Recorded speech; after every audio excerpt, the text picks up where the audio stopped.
Alors, bonjour et bienvenue sur les ondes de la Chine, à notre balado. Et aujourd'hui, on est avec Tyler Ball, que je vous présente très bientôt. Mais avant tout, je voulais vous dire pourquoi on fait les balados sur les ondes de la Chine.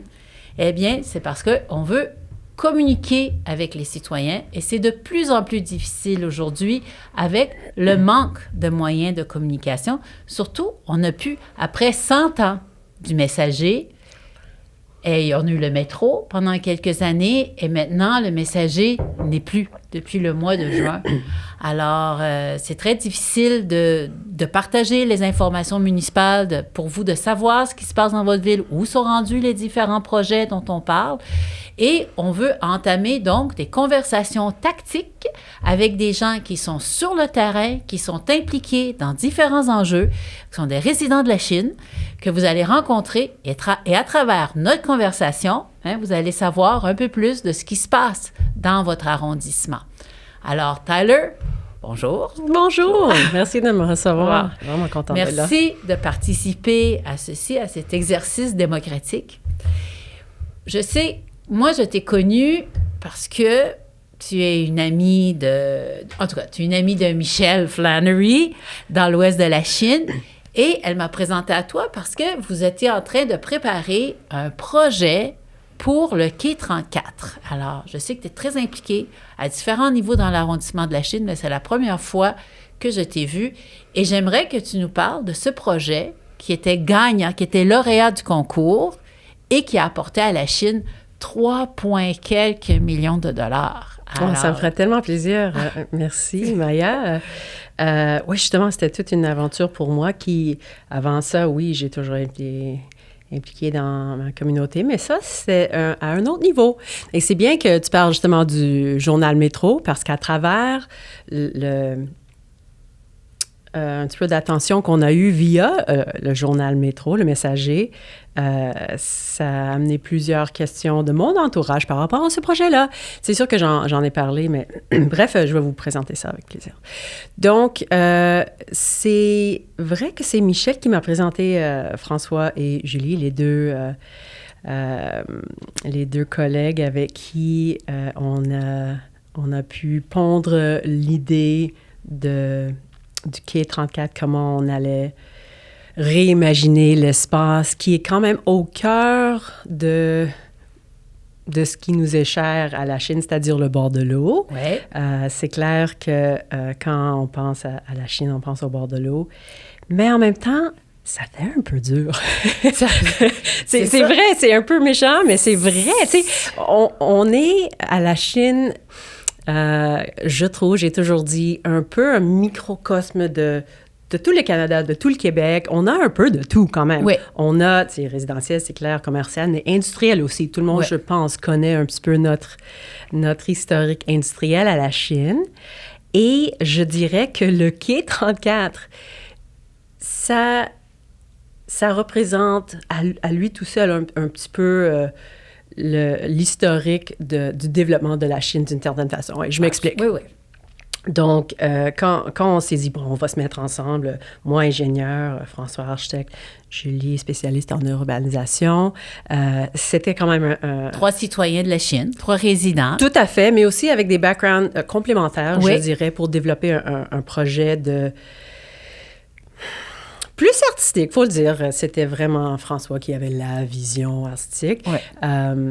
Et le côté urbanisme, c'était clair. Moi, je me sentais un petit peu, comme d'habitude d'ailleurs, un peu le troubleshooter. Okay. Comment on va vraiment s'assurer que ça marche? Donc, c'était moi un petit peu qui était allé chercher, OK, c'est quoi les besoins géotechniques là, qu'on a par exemple?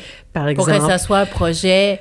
réaliste, parce que je veux juste mettre la table pour les citoyens qui nous écoutent, qui ne savent pas de quoi on parle. Le kit, parce qu'il y en a, il y en a des qui ne savent pas. Ouais. C'est que le quai est en mauvais état et on a lancé un concours citoyen, pas juste pour le quai, mais un concours citoyen général à travers la ville pour aller chercher des projets citoyens, mais qui seraient faisables, réalisables. Hein? Réalisables, mais aussi qui sont intéressants d'un côté environnemental, mais aussi culturel. Peut-être que tu connais mieux les critères que moi. Oui, il y avait plusieurs critères. C'est vrai, j'avais oublié qu'il y avait le côté environnemental, il y avait un côté inclusif. Tout à fait. Oui, et il y avait ça devait être porteur d'une certaine manière. Oui, rassembleur. Donc, je me rappelle qu'on cochait plusieurs de ces cases-là parce que, justement, de toute façon, comme on dit, le quai, ça représente quelque chose d'important pour les Lachinois, la chinoise, mais c'est un petit peu exclusif aussi en même temps en ce moment parce que l'accès est difficile. C'est sûr que... ça sent un peu mauvais des fois. C'est mal entretenu. Oui. Il y a beaucoup de trous. C'est ça. Ouais. Mais les possibilités sont inspirantes. Donc, bref, merci. Ouais. On s'est lancé dans ce concours-là avec beaucoup d'enthousiasme parce qu'on s'est dit, regardez, là, ce qu'on veut faire, c'est-à-dire rendre le site plus accessible et que ce soit un point de rassemblement pour la communauté et le verdir. Il faut le dire qu'on a essayé d'impliquer le Gramme dès le début pour que ça soit beaucoup plus intéressant côté gestion des eaux. Des eaux ruissellement, des eaux pluviales, exact. Et aussi, on a essayé de choisir un petit peu les bonnes plantes. C'est sûr que nous, c'était plus le concept en termes de ce qui va se faire éventuellement. Je pense qu'on pourra s'en parler juste après que j'aurai terminé l'introduction. Mais ce qu'on a constaté là, dès notre lancement, et j'oublierai jamais nos moments de brainstorming ensemble et combien c'était comme... Excitant parce qu'on savait que c'était probablement une idée gagnante. Mais bref, on l'a dessiné ensemble. Chacun de notre bord, on a fait un petit peu plus de recherche pour compléter le dossier d'application. Il y avait 634, en tout cas, projets qui ont été soumis. 634. Quelque chose comme 634. Oui, c'est vrai. Oui, je m'en rappelle maintenant. Donc, on avait des centaines et des centaines de personnes qui étaient inspirées comme nous. Et on a été sélectionnés parmi les top... C'était quoi, 30? En tout cas, il y en avait plusieurs. Top 30, ouais. En tout cas, quelques dizaines, je ne m'en rappelle pas. Mais là, c'était le moment de vérité, comme on dit. Il fallait que la Ville de Montréal passe aux urnes, si tu veux. Il fallait que tout le monde choisisse. Alors, vous avez passé la faisabilité. En fait, nous, la Ville de Montréal a regardé tous les projets selon les mérites. Puis après ça, la Ville de Montréal l'a envoyé aux arrondissements pour dire, est-ce que vous êtes prêts à faire le projet? OK. Est-ce que vous êtes capable de réaliser le projet? Hein? Parce que c'est pas rien de dire oui, mais tu sais, comme... Alors, nos équipes l'ont regardé, puis on a dit, OK, on y va. Alors, on a dit oui, puis après ça, c'est allé au vote populaire. Alors, on était contre plein de gens à travers Montréal qui votaient pour leur projet. Alors, il y avait créé une grande mobilisation citoyenne pour faire en sorte que les gens votent puis qu'ils connaissent le projet. Bien, c'est ça. Ça, c'était la partie intéressante pour moi, honnêtement, parce que là, j'avais comme une excuse pour jaser avec les gens au bord de l'eau, puis dire « Hey, connaissez-vous notre projet? » Et il y en avait quelques-uns, mais pas beaucoup. Donc là, tu sais, moi et les autres membres de notre équipe, on a un peu fait le tour. Tu sais, heureusement qu'il faisait beau ce moment-là, puis il y a toujours plein de gangs qui se rassemblent au bord de l'eau. Donc, on est passé de groupe en groupe pour montrer notre poster, pour décrire notre vision et dire, est-ce que ça vous tente d'améliorer l'accès, de rendre ça plus vert et rassembleur? Donc, la réponse, bien sûr, c'était toujours oui. On montrait, voici le site web où on vote. Là, j'ai pris une autre journée à faire le tour de la rue Notre-Dame, puis j'ai laissé tous mes posters et parce qu'il y avait même un petit carton. On avait des petites cartes, c'est vrai, tout à fait, avec le site web en question. Donc, la Chinoise pouvaient aller voir si le projet leur convenait et ensuite voter pour. Et il faut croire que ça a fonctionné parce que, et c'est ça qui m'a vraiment marqué, non seulement on était arrivé dans les tops, mais c'était après qu'on était arrivé juste en 10e position. Donc, on avait juste, entre guillemets, accès à 1 million. Mais c'est parce qu'on a des super élus que vous êtes allés chercher le reste du budget, n'est-ce pas? C'est ça. Peux-tu nous expliquer comment ça s'est passé? Parce qu'on n'est pas resté avec juste 1 million, là. Parce que le projet, le coût du projet était estimé à 3 millions. Et puis, on n'avait pas le... En tout cas, on avait juste reçu 1 million de la Ville de Montréal. Mais est-ce qu'on est juste assis sur nos fesses? Non. Non, c'est ça. Alors, on a essayé vraiment que les gens ont dit, ben non, on va mettre de l'argent de côté pour réaliser le projet.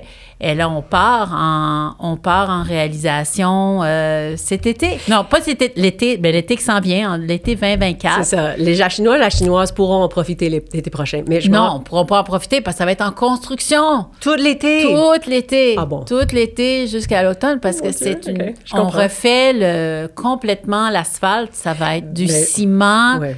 Blanc avec des vagues dessus sur lesquelles on va pouvoir s'asseoir. Mais justement, je me rends compte que j'ai oublié de parler... I can't believe it. J'ai oublié de parler de le phare.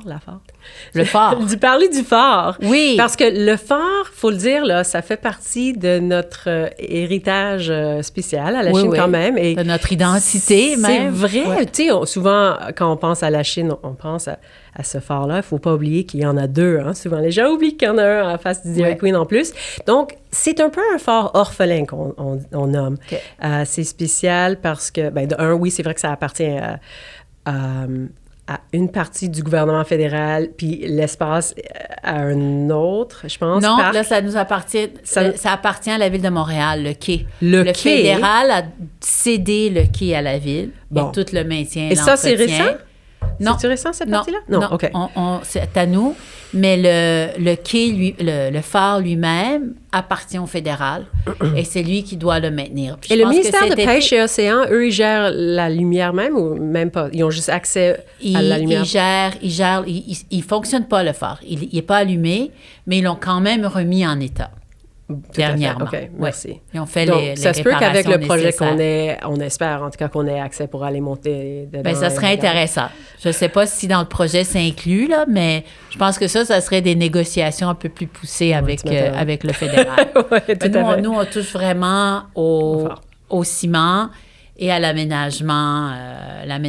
Puis je ne sais pas si tu veux, parce que vous avez proposé quelque chose qui était... C'est sûr qu'on avait plein d'idées. On n'était pas sûr ce qui allait être retenu non plus. C'est ça, parce que votre idée était vraiment bien. C'était comme un capteur de pluie. Puis il y avait surtout en dessous une place où les enfants pouvaient jouer. Il y avait un espace verdi. Puis il y avait une connexion entre le quai avec les autres espaces. Une connexion avec le stationnement, puis une connexion avec le parc. Et puis là, quand...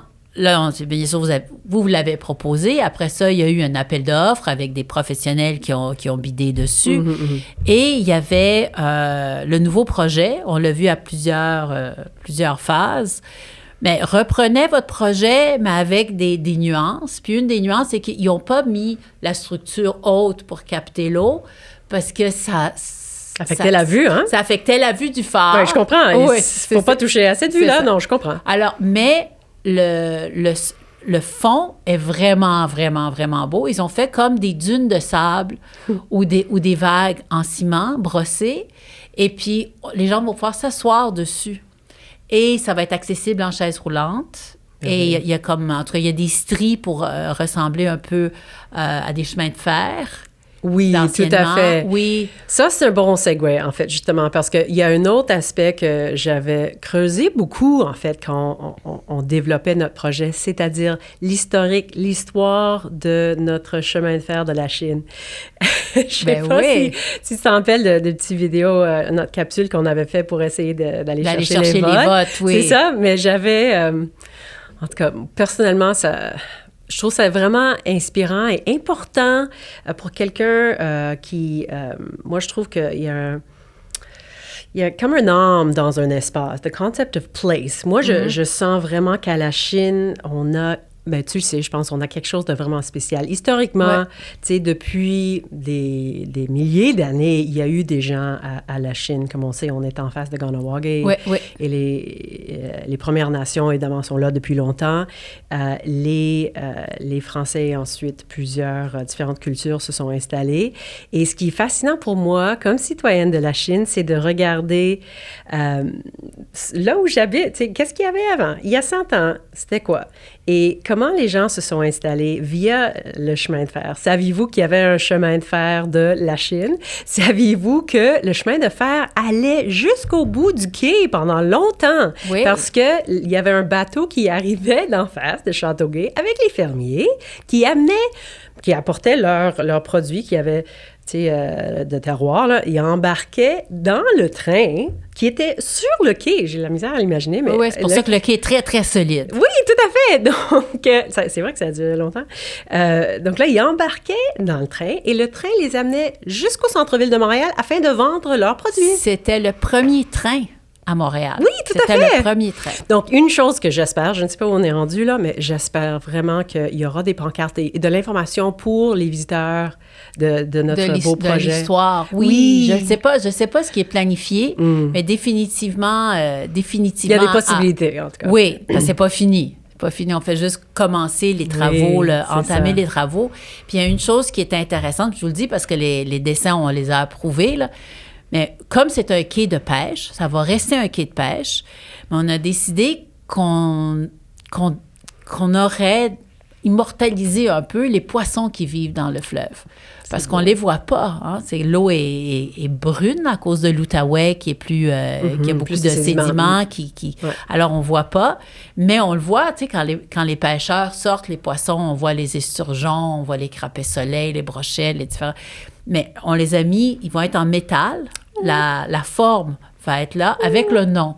Ah, avec je suis contente, leur nom et leur nom latin aussi. Il va y avoir une pancarte. C'est merveilleux! Oui. Alors, les enfants vont pouvoir se promener sur le quai et découvrir les poissons que les pêcheurs c'est quoi la vie aquatique, justement, autour de nous? Sans qu'on le voit, on sait que c'est là. Ah, mais ça, c'est une Puis on va voir au centre, il va y avoir des herbes. Alors, c'est un peu pour ça que ça a l'air, tu sais, des herbes folles. Alors, c'est pour ça un peu, ça a l'air soit à des vagues ou à des dunes de sable.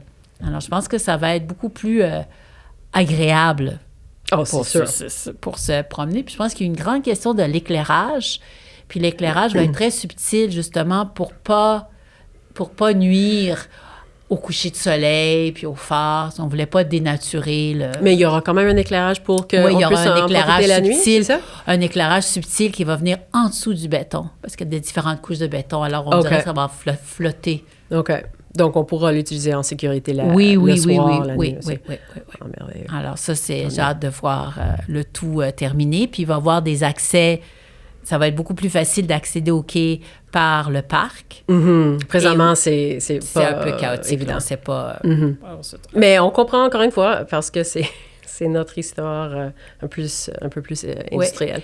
Et une chose aussi qui est intéressante, c'est à partir de ce quai-là que pour la première fois, les gens allaient en Ontario. Les gens partaient avec des radeaux pour se rendre... Je ne sais pas si c'est à partir du quai, mais en tout cas, je sais qu'à partir de la Chine, les bétails et tout ce qu'on devait aller pour remonter le fleuve. Mm-hmm. On quittait... Parce qu'on ne pouvait pas partir du Vieux-Montréal. On devait contourner les rapides. Okay. On devait contourner les rapides. Alors, c'est à partir de la Chine qu'on allait vers l'Ontario. Ah, wow! Donc ça, c'était même avant le fameux canal qui... Oui. Puis il y avait le Lido, il y avait l'hôtel Lido qui était juste à côté pour les gens qui allaient à la gare, là, qui prenaient le train ou qui débarquaient du train. Puis il y avait un bateau qui partait à partir du quai pour aller sur une île qui n'existe plus, où les gens allaient se baigner. Ah oui, ça me dit quelque chose. Ouais, on avait regardé un peu pour les... C'est ça, parce que cette île-là, elle a été démolie pour faire la voie maritime. Mais il y a des photos d'archives, là, où les gens partaient à partir de... Je ne sais pas si on a des écouteurs qui connaissent pas encore la Société d'histoire de la Chine, mais ça vaut le détour. Là, sur Facebook, si vous voulez aller voir. Oui, toutes les photos. Mais puis d'ailleurs, je ne sais pas si on pourrait aussi parler du... Là, ça s'en vient. Puis je suis vraiment contente. Puis c'est vraiment la force citoyenne que je salue. Puis j'espère que d'autres citoyens vont être mobilisés pour continuer à soumettre des projets pour la Chine, parce que cet été, il n'y en a pas eu. Mais justement, c'est toi qui m'as appris que c'est un projet annuel. Moi, je pensais que c'était un one-off, on a gagné la seule fois, puis c'est fini, mais on peut continuer. Oui, on peut continuer, puis la Ville de Montréal a même doublé le budget. Maintenant, c'est un budget de 60 millions. Non! Oui. Alors, mais toutes les idées sont ouvertes. C'est clair qu'on a des idées, il ne nous manque pas d'idées. En fait, ça prend juste un petit peu de volonté et de drive, tu sais, pour se retrouver et compléter le formulaire en ligne. Mais c'est clair, l'année prochaine. Ouais. Donc, justement, en termes de projets qui m'inspirent par rapport au bord de l'eau, est-ce qu'on peut parler du parc nautique? Oui, Maya. Oui. Parce que c'est sûr que ça a suscité beaucoup d'intérêt, n'est-ce pas, dans l'arrondissement. C'est sûr qu'il y a plusieurs personnes qui font énormément de bruit, mais je pense que la majorité silencieuse est vraiment reconnaissante pour ce qui s'est passé avec notre fameux marina. Donc... Oui. Super. Qu'est-ce qui se passe? On est rendu où? Qu'est-ce qui se passe? Moi, je trouve que c'est une super bonne nouvelle parce que non seulement qu'on a l'argent maintenant du gouvernement fédéral pour refaire l'ancienne marina en endroit beaucoup plus verte et écologique, mais on a aussi l'argent pour refaire le parc René Lévesque, qui est en grande érosion.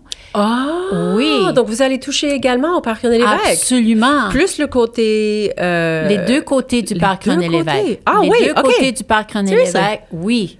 Ça, c'est énorme, parce que nous, juste la Chine, on n'avait pas l'argent pour faire ça. Non, mais c'est des gros travaux, c'est des gros travaux. Et on touche aussi l'éperon.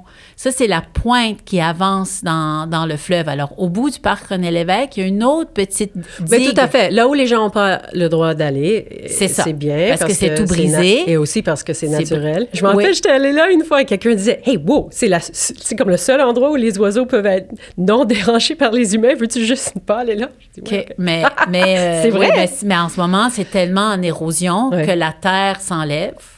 Il n'y a plus de terre qui tient les arbres. Et c'est du béton qui est brisé et du métal. Alors là, moi, je pensais jamais qu'on aurait de l'argent pour faire ça, mais on l'a eu parce que c'est très important, ces digues-là, parce qu'elles protègent toute la baie des rapides et des vagues et du vent. Alors, c'est pas juste... Parce que toute René Lévesque, c'est une digue artificielle. Tout à fait. Mais elle est là parce que sinon, on aurait... les rapides rentreraient dans la Chine. On n'aurait pas de baie calme pour faire du paddleboard. J'avais pas pensé à ça. OK. Donc, tout ça, ce qu'on a aménagé, ça prend nécessairement l'entretien. Oui, donc, dans absolument. Le fond, l'entretien de notre René Lévesque, ça nous donne un endroit où on peut avoir des activités intéressantes pour protéger la nature. Mais surtout, c'est la protection de notre investissement, là. Oui, c'est normal. Absolument. Puis avant, ça a été fait par le fédéral parce que le canal de la Chine, c'était l'entrée pour les bateaux de commerce. Il y avait des 4000 bateaux, je pense, qui traversaient le canal. Et pour faire en sorte que ça soit calme dans la baie, on avait besoin d'une digue. Et il y avait aussi le bois qui flottait. Alors, c'est pour ça qu'il y avait une digue au milieu qui est devenue par après la marina. Elle séparait le flottage du bois... Oui, le flottage du bois de l'entrée des bateaux de commercial. OK. Alors, puis par après, en tout cas, bref, puis les bateaux commerciaux passaient du côté sud, du côté du parc René Lévesque. C'était inversé. OK. En tout cas, c'est pas grave. Non, c'est juste intéressant. C'est compliqué, mais ce qui est intéressant, c'est que là, on a vu les plans. Tu sais, les plans sont presque finis. Ils vont être complétés en décembre et c'est super. C'est pas exactement comme les plans initiaux, là, qui étaient juste une idée. Mais c'est vrai qu'il y a aussi des plans présentement. Si tu te promènes au parc René Lévesque, il y a des grosses pancartes qui disent, OK, ça s'en vient. Mais ça, c'est un plan sommaire fait par les services. Mais là, on a des vrais plans de réalisation. Parce que je sais que, mais excuse-moi de t'interrompre, je suis désolée, mais c'est juste que s'ils sont comme moi, les écouteurs et auditrices présentement, on le sait pas. On ne sait pas ce qui se fait. Donc, est-ce qu'on peut juste faire un petit peu un pas en arrière et décrire le parc riverain qu'on décrit présentement, ce que ça couvre? Peux-tu juste nous rappeler, s'il te plaît, exactement? D'où est-ce que ça... Oui. C'est à partir de la... Les limites. OK. On a le canal de la Chine. Le canal... Mais souvent, les gens se mélangent entre la baie Hein, parce qu'on a, on a 2 baies, en fait, qu'on pourrait dire, là, la baie entre le parc René-Lévesque et l'ancienne marina, et de l'ancienne marina jusqu'à la promenade Père Marquette. Tout à fait. Donc, si on a les écluses en tête, ça, c'est le côté Pierre Marquette, comme tu dis. Oui. Puis les écluses, il y a les grandes écluses qui étaient les écluses qui ont servi pour le commerce. Puis là, il y a la petite, il y a le petit, pas les grandes écluses, mais le grand canal et le petit canal qui est plus ancien, qui est en tout cas, je vais juste revenir sinon je pense que je suis en train plus de perdre les gens. Non, excuse-moi. C'est trop Désolée. d'écrire géographiquement, on se perd, mais pour les gens qui connaissent le parc René-Lévesque et le futur parc riverain, ça va être incroyable parce que là, ils vont arranger les quais pour faire... en tout cas, tout est planifié. La baignade est planifiée, il y a même un peu de grève. Je ne sais pas tout ce que je peux dire parce que tous ces plans-là vont aller maintenant... être étudiés par le ministère de l'Environnement. OK, donc c'est pour ça qu'on ne peut pas les partager On ne peut pas les partager parce qu'on ne sait pas encore si il faut présenter comme 2 plans presque finaux. Puis là, le gouvernement va regarder les 2 plans, puis ils vont encore poser des questions, faire des ajustements. Alors, c'est ce processus-là qui prend 3 ans. L'étude d'impact. C'est ça. OK. Et c'est normal d'avoir une étude d'impact dans ce cas-ci à cause de la sensibilité de l'écosystème autour. Et c'est vrai que pendant longtemps, comme on a évoqué tantôt, c'était un peu un berceau de l'industrie du Canada. Donc, il y a probablement des sédiments forts contaminés? Même pas? Non, parce que ça a toujours été un passage pour les bateaux. L'industrie se faisait le long du canal. Le long du canal de la Chine. Là, on est loin du bord de l'eau et c'est une digue qui faisait juste simplement laisser rentrer les bateaux. Je suis contente de l'entendre, Maya. C'était quelque chose c'est un rumeur, en fait. Oui, en fait, les gens disaient que c'est contaminé, mais ce n'est pas parce qu'il n'y a jamais eu de réparation de bateau, il n'y a jamais eu de peinture de bateau.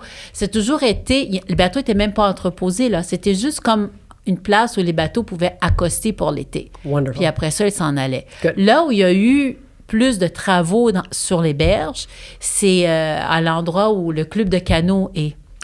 OK.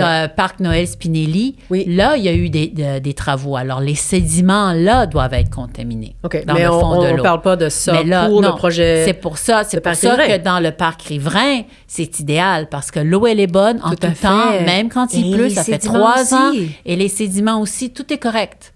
Mais tout ça, vraiment content d'en parler, là, parce que c'était justement une inquiétude qu'on avait. Oui.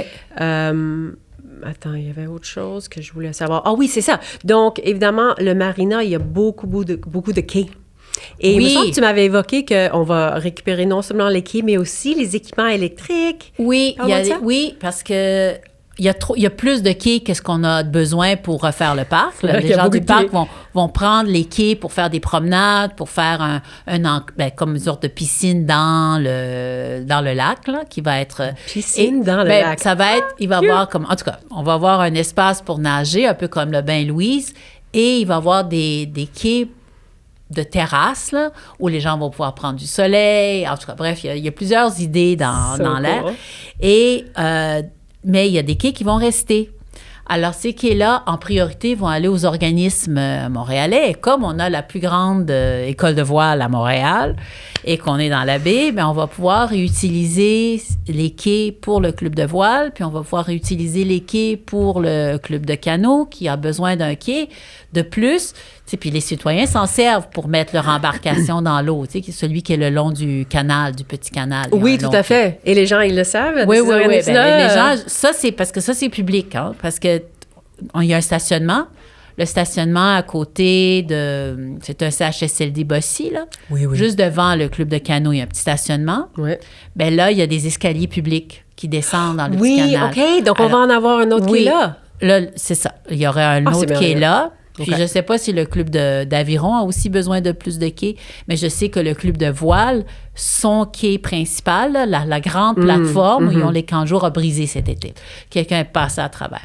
Alors, il faut vraiment le changer. Puis eux veulent agrandir. Ils veulent pouvoir mettre plus de bateaux de voile. Ils veulent pouvoir Il y a beaucoup de demandes aussi. Il y a beaucoup, beaucoup de demandes. Alors, on va faire ça. Puis on aimerait aussi éventuellement agrandir notre petite marina locale. Oui. Alors, ça aussi, ça va être agrandi avec quelques... Il va y avoir quelques places. Oui, ouais, mais pour les plus petites embarcations, mais sans service. Mais juste pour accoster leur bateau. C'est merveilleux. Merci. OK, c'est très intéressant. Puis l'autre chose qu'il faut savoir, c'est que la police va déménager parce que la police nautique qui était là, elle est là pour tout Montréal. Alors, c'est un peu comme leur siège social. Alors, quand ils étaient appelés pour aller, ils faisaient la tournée. Alors, eux pouvaient partir en auto pour aller sur la Rivière-des-Prairies. Ils faisaient les tournées. Alors là, je pense qu'ils vont plus être au Vieux-Montréal. OK.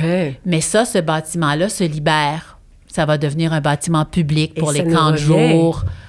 Pour les camps de jour, puis un restaurant qui est là. Alors, il va pouvoir avoir un petit bistrot. Ça, je trouve ça intéressant. Je disais ça à un ami l'autre jour que, tu sais, à la Chine, quand on veut aller passer du temps et on veut pas dépenser de l'argent, il n'y a pas une tonne d'options. Il y a la bibliothèque. Donc, on est bien à la bibliothèque, mais à un moment donné, on veut être dehors. Ben, c'est ça. Donc, alors, moi, je trouve ça intéressant, le parc nautique, parce que on peut être dehors quand il fait beau, mais comme tu dis, s'il y a un bâtiment, un centre culturel, les gens pourraient faire des activités. Il y a des douches dedans, il y a des douches, il y a des salles de bain parce que ça a été fait pour l'ancienne marina. Alors, il y a un restaurant, il y a des belles salles qu'on va pouvoir réutiliser. OK. Donc, on peut s'attendre à 3 ans d'études d'impact pour l'ensemble du projet. C'est ça. Puis après ça, on commence. Les travaux. Bien, déjà, les travaux ont commencé. On a enlevé les quais, on a mis les égouts, on a fait plusieurs choses. Des travaux vont être... les choses qu'on peut faire vont se réaliser. Et le parc va aussi changer un peu d'allure. Ça va être plus naturel. Il n'y aura pas autant de gazon coupé court.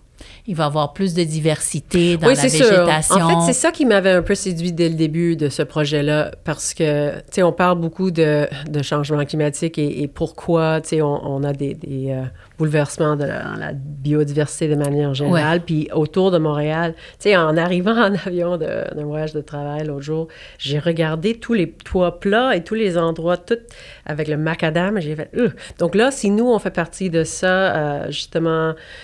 autour de l'ancien poste de police, il y a beaucoup d'asphalte, hein? Oui, donc, tout ça va être enlevé. Le grand stationnement, il n'y aura plus de stationnement sur le parc. Plus du tout? Ben, presque pas du tout, sur le parc, le nouveau parc. Le stationnement va être transformé en marécage. Oh! C'est ça. Alors, il va y avoir des bûches de bois, des plantes indigènes. Alors, il va y avoir beaucoup de grenouilles. Oh, justement, on doit tellement à nos environnements humides, là. C'est ça. Alors, parce que de l'autre côté, c'est déjà une zone humide, là, où il y a beaucoup de crapauds, des wawarons, là. Je ne sais pas si vous les entendez le soir, là, chez nous.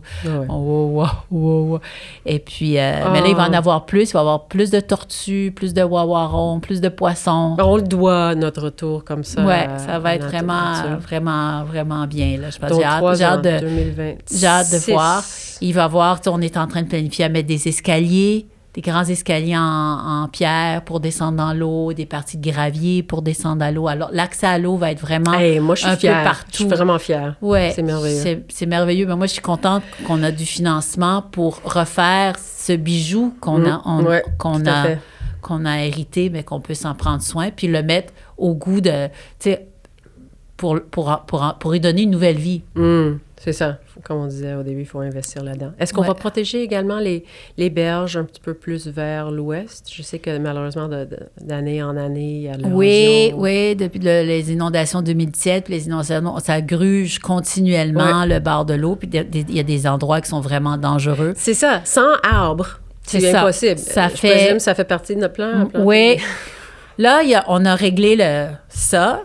Mais le bord de l'eau, je pense que la partie du petit canal, la promenade Père Marquette, ça appartient à Parc Canada. Alors, on va devoir négocier avec Parc Canada pour faire quelque chose. OK. Puis, mais la partie à partir du quai jusqu'à Dorval, ça appartient à la Chine. OK. Alors, c'est très, très, très, très cher faire ça. Alors, il y a quelques années, on est parti en appel d'offres pour faire 500 mètres. Et puis, les prix étaient comme au-dessus de 2 millions, quelque chose. Là. C'était vraiment, Mais je vraiment peux-tu cher. demander Ouais. quel genre quand vous êtes parti en appel d'offres, est-ce que c'était pour faire plus de genre géomembrane puis des roches ou c'est-tu vraiment le reverdissement pour qu'on donne la chance aux arbres de... C'était de faire manière verte, puis ce contrat-là de manière nouvelle. Ouais. Puis ce contrat-là était vraiment, vraiment difficile C'était trop cher. à terminer. Même, en tout cas, il y a eu des différends. Je ne sais pas trop toutes les... Non, je comprends. En tout cas, ça a fini. Donc, on est en Alors, réflexion. pendant 2 ans, il n'y a rien eu. Puis là, on a encore parti en appel d'offres l'an passé. Puis il y a eu des problèmes. Puis on n'a pas réussi à le faire. Ah. Puis là, maintenant, on a fait deux projets. Puis on a demandé des permis au ministère de l'Environnement, mais on ne les a pas eu à temps. Oh. Alors, on ne peut pas le faire au printemps parce qu'il faut attendre que l'eau soit... Il faut attendre à l'automne pour pas être dans le temps de reproduction et tout ça. Alors, il faut attendre à l'automne prochain pour faire les travaux. OK, Alors, mais ça va se faire. Oui, on a 500 mètres qu'on veut faire dans l'ouest, mais c'est bouger à la très, fois. très, très long. Puis on a refait le mur, le mur de soutènement derrière la vieille brasserie. Ça aussi, ça fait plusieurs années. Puis ça a coûté presque 2 millions de dollars juste faire 75 mètres. Non, ça n'a pas de sens. Mais en même temps, C'est c'était ça. nécessaire. Mais il faut savoir on était à veille de le perdre. C'est ça. Il fallait absolument le refaire. Puis ça aussi, ça a pris 2 ans parce que le premier contrat, on voulait préserver l'arbre. Non, je sais. Puis on n'a pas réussi. Personne ne voulait soumissionner en préservant les racines de l'arbre. C'était trop risqué. Non, je comprends. Alors, ils ont coupé les immenses arbres. J'ai pleuré quand j'ai vu ça. Là. Quand j'ai vu c'était tellement un arbre. On a coupé 2 arbres majestueux à cet endroit-là. Mais c'est ça. C'est dur, des fois. Je comprends. C'est ça. Donc, je pense que ça fait le tour de mes questions par rapport au bord de l'eau. Mais je pense que moi, Tyler, je voulais parler de OK. toi parce que non seulement, mais j'étais vraiment contente que comme citoyenne, tu t'impliques dans le projet. Tu sais, sinon, ça n'aurait pas eu lieu. Mais en te connaissant un peu plus, puis là, je vois que tu t'impliques plus, que tu t'impliques aussi dans les écoles de ton quartier. Puis on a des super écoles dans notre... Mais c'est assez marquant, notre richesse en école à la Chine. Je ne sais pas... j'allais dire que je ne sais pas pourquoi, mais je pense que c'est pas vrai. En fait, on a une localisation historique, comme on évoquait tantôt, et c'est sûrement pas une coïncidence. Parce que, faut le dire, on a 2 des meilleures écoles au Québec. Mais, et ça, on en parle un peu moins, mais on a aussi des écoles extraordinaires de quartier, nos écoles primaires. Ouais. Moi, j'ai des frissons. Ah. Je me sens vraiment attachée à notre école primaire pour plusieurs raisons. C'est sûr que ça fait longtemps. Moi, j'ai 3 jeunes enfants et mon premier a commencé là en 2013. À Victor Terrien, hein? Oui, à Victor Terrien. Tantôt, je l'ai dit, je ne m'en rappelle pas. En 2014, pardon. 2014. Oui, c'est ça. Donc, James a commencé là en 2014. Et ça m'a marqué tout de suite qu'il y avait un genre d'âme, de participation. Et on nous a mentionné, vous savez que habituellement, la participation des parents dans nos écoles, il n'y en a pas tant que ça, mais il y en a toujours eu beaucoup à cette école-ci. On est chanceux. Okay. Mais c'est pas juste la chance. C'est ça que dès le début, quand j'ai commencé à côtoyer un peu les profs et la direction, tu sais, ça attire du monde spécial aussi, il faut le dire. Donc, on a déjà eu des professeurs qui se déguisaient pour, tu sais, en fonction de ce que ça enseignait. Donc, il y avait...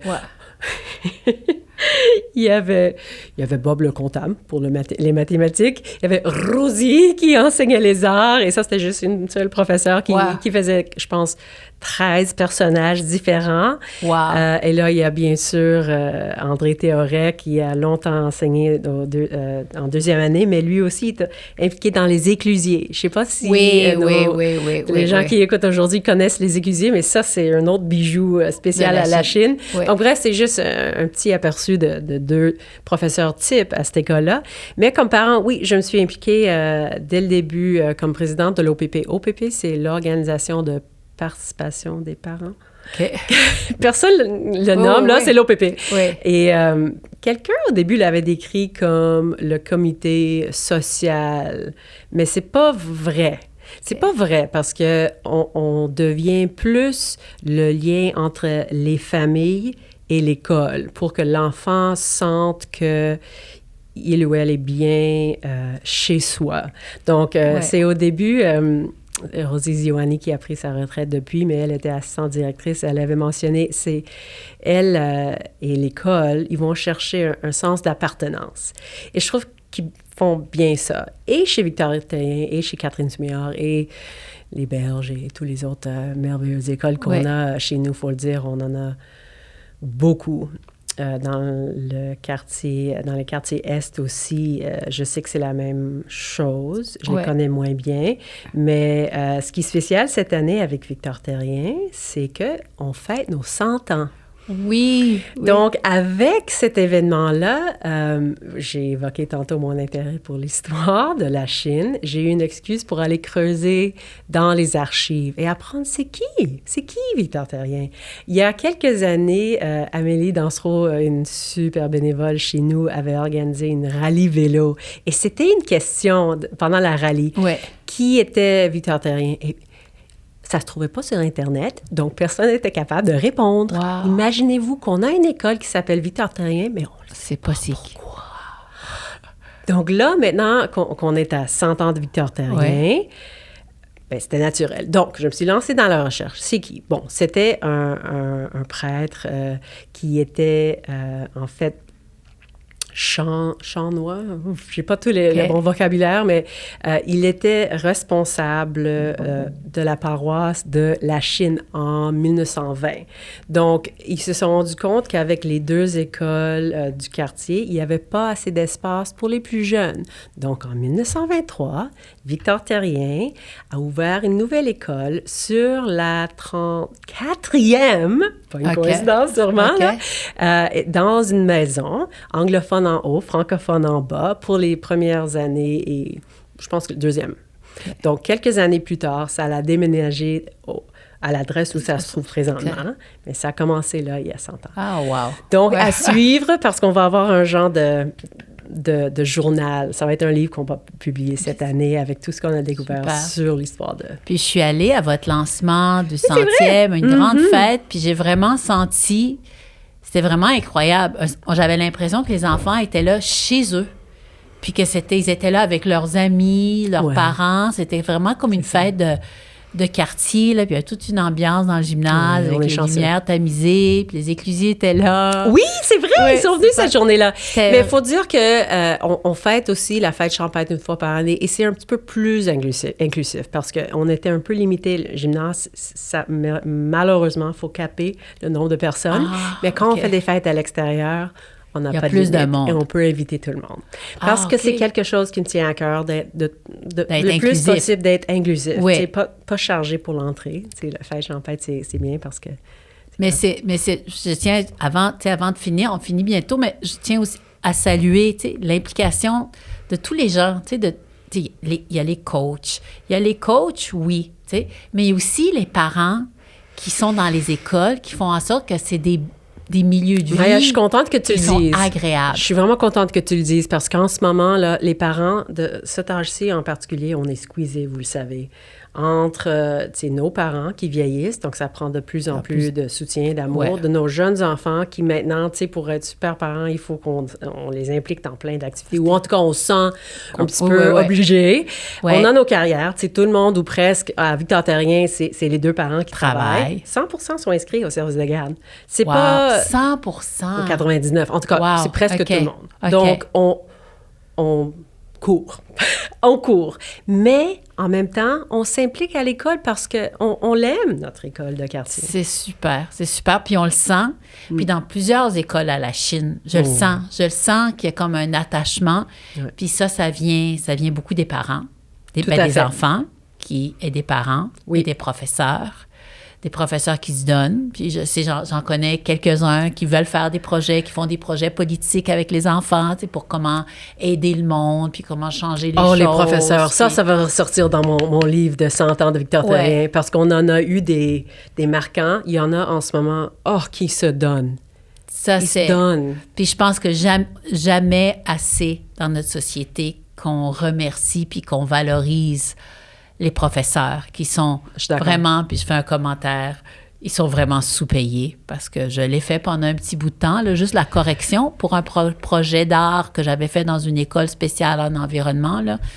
Puis si on était bien organisé comme société, là, on les paierait beaucoup plus, les professeurs et les parce qu'ils forment la jeunesse, puis ils travaillent beaucoup parce que la correction, c'est pas juste les heures de classe, c'est toute la correction. Ça revient à trop bas par heure. Entièrement d'accord. Ça parle un petit peu de nos valeurs comme société, comment on choisit notre budget. Infirmière, professeur, c'est parce que c'est historiquement des femmes. Éducatrice. Il faut qu'on regarde vraiment la valeur de ce qu'on amène à la société comme femme. Absolument. Tout à fait d'accord. Femme ingénieure, merci. Ça fait tellement plaisir. Tyler. Merci de m'avoir invitée. Bonne soirée. Bye.